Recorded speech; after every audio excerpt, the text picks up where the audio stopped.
아, 죄송해요. 오늘 꽃가루가 많이 나구나. 내가 훌쩍거리네. 자, 그러면은 이제 올해 들어와서 부동산 이 시장의 특징들, 대표적인 거를 한번 짚고 넘어갈 수밖에 없어요.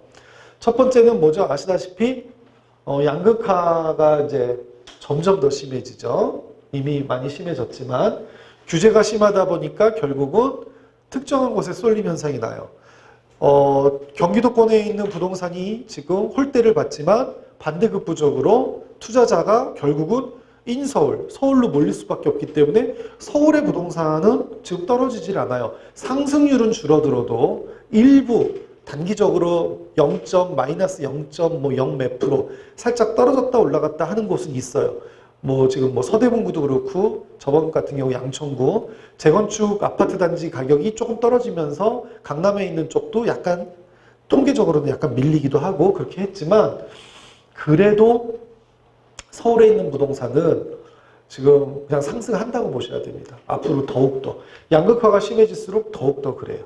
그리고 특히 역세권은 더 몰리게 될 수밖에 없어요. 그래서 예전에는 역세권 하면은 골랐어요. 기왕이면 더블 역세권, 뭐 역세권에 뭐 300m 이내, 뭐 이런 식으로 막 그러시는 분들도 계셨는데 이제는 그런 데는 물건이 없어요. 그렇기 때문에 그냥 단일역이라도 역세권이면은 되게 좋아들 하시고 당연히 그쪽으로 쏠리고 그리고 역세권이라 그러면은 보통 반경 몇 미터를 얘기하냐면요. 우리가 제가 예전에 프랜차이즈 회사에서 SV, 그러니까 슈퍼바이저의 일도 좀 했었어요. 그 매장 출점하고 상권 분석하고 하는 보통 역세권이라 그러면은 전철역에서 반경 500m를 얘기를 합니다. 500m. 원으로 그랬을 때 500m를 얘기하고 300m 이내로 들어오면은 그걸 초역세권이라고 불러요. 사실은. 그래서 그런 역세권, 서울에 있는 아파트, 서울에 있는 부동산 이런 데들은 쏠림 현상이 있다는 점.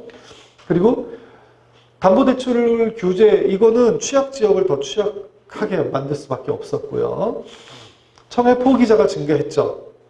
청약가점제가 강화되면서 웬만한 점수 가지고는 뭐가 안 돼요. 그러니까 청약 포기자가 많아지면서 결국은 재개발, 재건축이 인기가 높아진 거예요. 그러다 보니까 재건축 단지 같은 경우는 거품이 굉장히 심합니다. 사실은.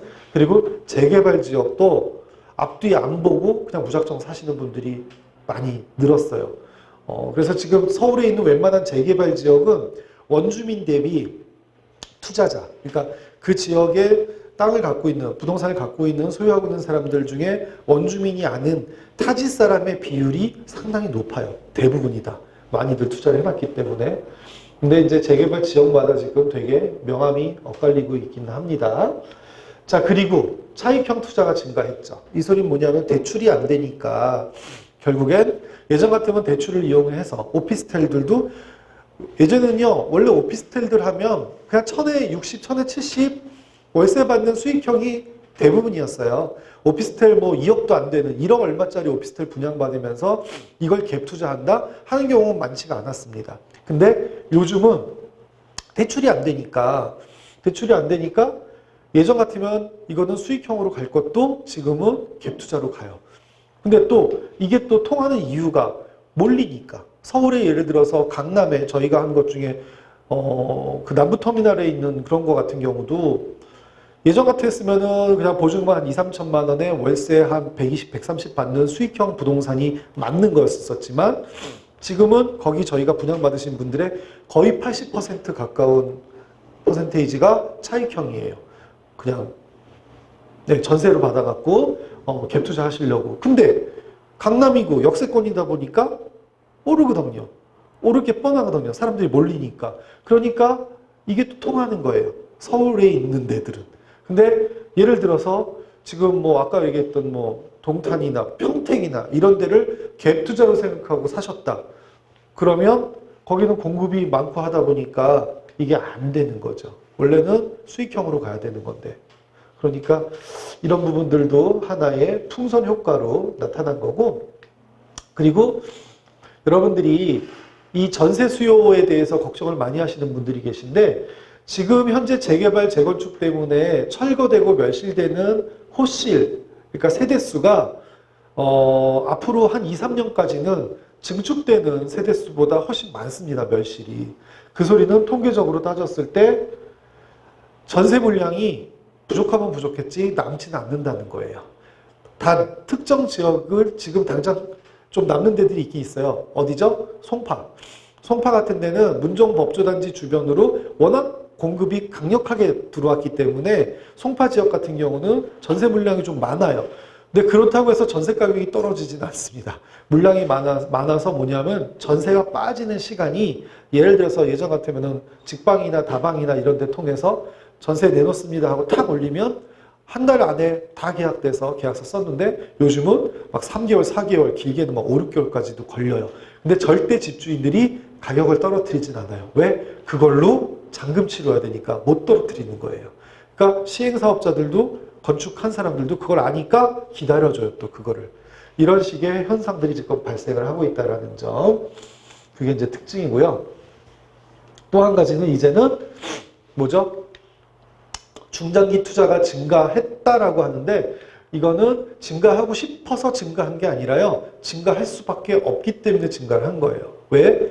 단기 투자에 대한 규제를 계속 강화시키고 양도소득세나 이런 부분들 가지고 그 수익을 환원시키려는 어떤 정부의 정책적인 움직임 때문에 어쩔 수 없이 중장기 투자로 돌아서는 거고 그렇다고 해서 부동산 투자를 안 할 건 아니거든요. 그러니까 요즘 다주택자들, 특히 다주택자들이 중공공 임대사업자로 등록을 하는 그 숫자가 굉장히 많이 늘었죠.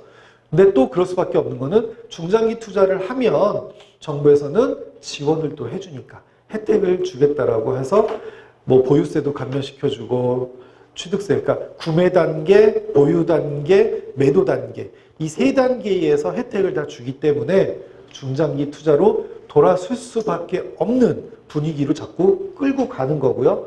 그런 거는 솔직히 어떻게 보면 정책적으로는 어느 정도 성공해 가는 거라고 볼 수가 있어요. 그리고 이제는 중장기 투자로 가야 어느 정도의 매매 차익을 실현할 수 있는 그런 시대가 점점 와요.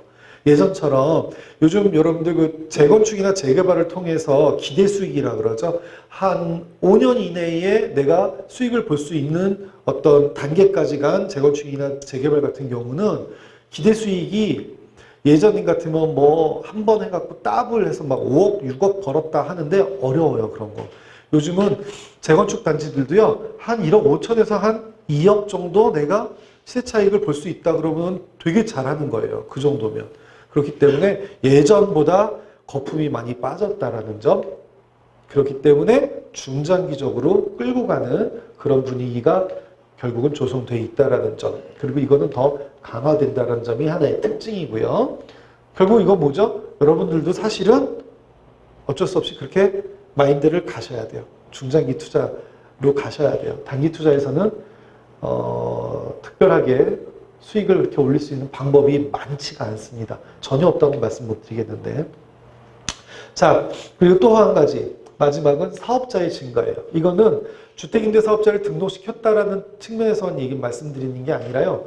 예전에는 그냥 부동산 하면 사놓고 내일 열심히 해서 잊어버리고 있다가 몇 년 지나서 딱 돌아보면 이게 이만큼 가격이 올라 있었었는데 요즘은 그게 너무 어렵다 보니까 또 살만한 물건들을 찾기가 어렵다 보니까 또 원하는 물건 내가 돈이 부족해서 못 사니까 결국은 어떤 식으로 가냐 하면 돈을 금전 거래를 할 수 있는 지인들과 협력을 해서 예를 들어서 낡은 주택을 사서 리모델링을 해서 비싼 가격에 되판다든지 이런 내가 적극적으로 개입하는 방식의 사업자가 생기기 시작했어요.